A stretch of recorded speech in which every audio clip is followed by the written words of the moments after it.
All right, I'm going to be making this really pretty ornament. I'm using a wooden ring that happens to be about 2 1/4. You can go a little bit bigger than that. I have cut a piece of macrame 5mm cording to 7 feet. I tried using 6 feet, which I think should be enough, but I didn't get my original one, the first one I did. I ran out of cording and I was a little bit uneven by the time I got to the end. So I made mine just a little bit longer just to be on the safe side. But I folded it exactly in half so that the two ends match up. And I am going to take that center point and I'm gonna put it right behind the wood and hold my finger there so that I know that's the center point. I'm gonna thread one end through.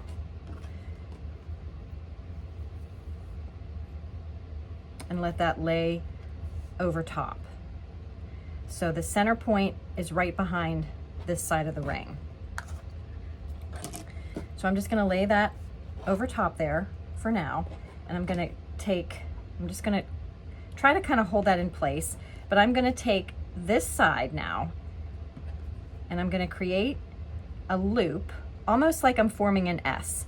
So from underneath, it starts the S, and then over top is the bottom half of the S. So I create this little loop here over top, and I'm gonna sort of hold this down a little bit as I do this. I wanna try to keep that starting point in place. But I'm gonna take then, now that I have this loop here, I'm gonna take this cord and I'm gonna bring it over top of this loop here. I'm gonna gather my cord a little bit over here. So that has come over top, and I'm gonna grab this portion that's the S portion that I've pinched together. I'm just gonna kind of grab all of this so I hold it in place. And I'm going to bring this underneath. There's my loop. And I'm going to thread that up through that loop. And then I'm gonna try to pull it tight. Once I get that first one, I don't have to worry about holding that as much. So that's my first knot. Now, this piece stays out of the way over here, so I'm gonna do this again. I'm gonna make this loop so the S is started from what was coming out of the first one, and I'm gonna continue my S right here by forming a loop. And then this piece is gonna come over top, and then I'm going to lift this up, bring this piece behind and up through that loop. And then I'm gonna pull it tight. Or, tighten it up. I'm not gonna pull it super tight, but I wanna take the slack out.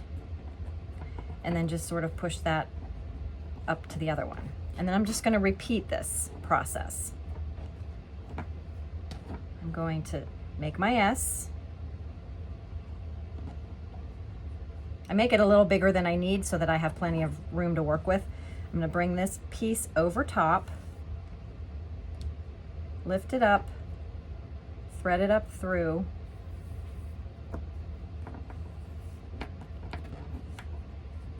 pull out the slack, push it together. So I'm gonna continue doing that. Create my S, cross over with this piece over top, lift it up, thread it through.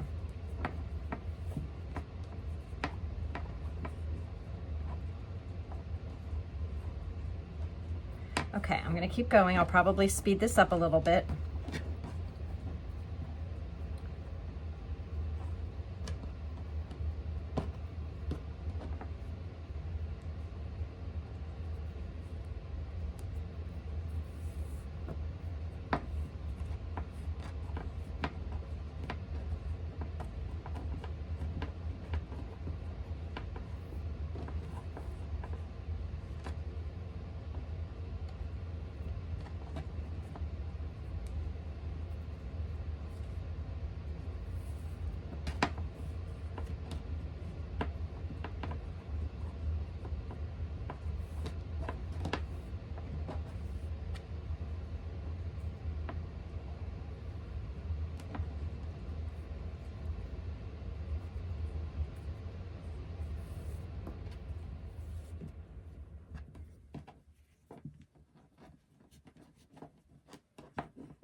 Now that I'm around here towards the end, I'm still doing the same thing. I have this piece over here. I'm starting out creating an S, pinching these two pieces together, lifting it up, crossing this over top, bringing it around back and up through that loop.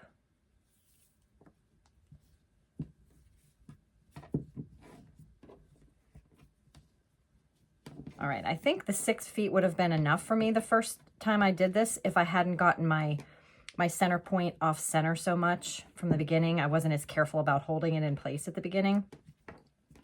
So let's see if we can do one more.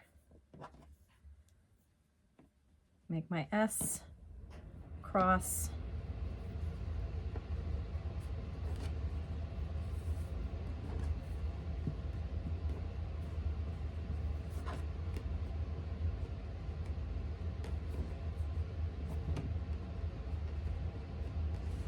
And I'm just going to adjust this just a little bit. You can see what it looks like on the back.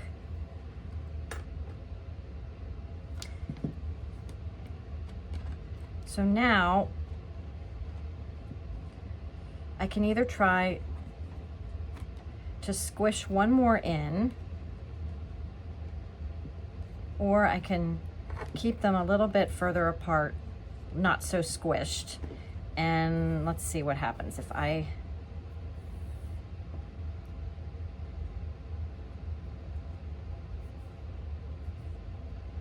don't know if that will be enough. If I were to just wrap it around and kind of hide that, which might be okay. You might want to do another one before you do this, but so I have these up here, but I kind of like them a little bit more separated, just a little bit. So I think doing one more might be just too much. So I think I'm going to trim this back one off just enough that I can glue it down, just glue it down behind and make it fit in. And I have my glue gun going, so I'm gonna go ahead and put some glue in there. Got a big hunk of old glue on there. And just get that situated. And then this one, I think I'm gonna bring it through and loop it around, kind of bring these back together a little bit so it's not too much space. Separate these out a little bit. And I'm just going to, bring it through and wrap it around just to hide most of that space there. And I'm gonna trim this one off as well, just enough that I can glue that in that space too. Just so I have that covered. And the only reason I'm not too concerned about this not looking the same is that I'm going to be putting a bow there and some hanging cord. So you're not really going to notice that that's missing. And I think I can trim just a little bit extra off here.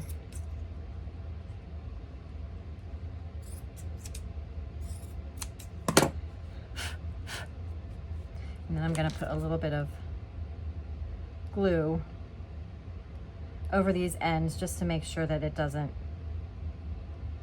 keep fraying.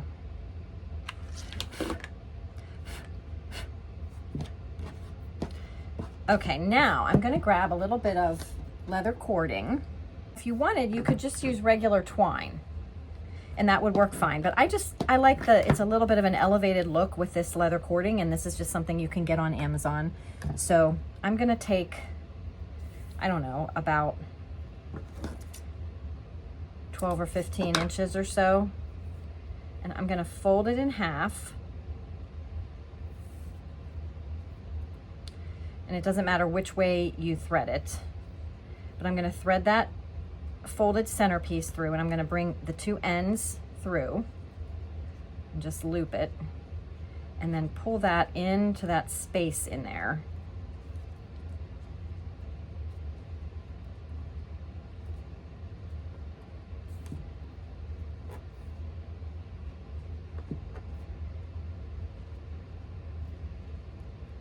Make sure it goes kind of in between. It'll work better if you get it in between back there. And then I'm gonna tie a little knot, a double knot, down all the way down towards that loop, just for some extra stability.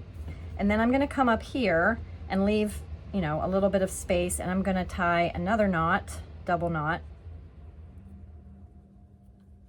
out towards the end. And I don't even really need to trim much off of that. But that gives me my hanging piece. And then I've already made a ribbon. Whoops, and it's backwards. I've already made a bow out of some felt ribbon. This is one-sided only. You might find pre-done bows as well, but I'm gonna be putting that right in that area. I'm gonna put the glue on the back of the bow. And I'm just gonna insert it in there. I like the look of the red and white, but you could keep it neutral. You could use a gingham ribbon, a sheer ribbon would be pretty, like an organza. And then you can either make pointed V's for the bottoms of your bows. I'm just gonna angle mine off here. And I'm gonna keep it a little bit on the longer side. And then this would go really well with my red and white themed tree. So I think it's super cute.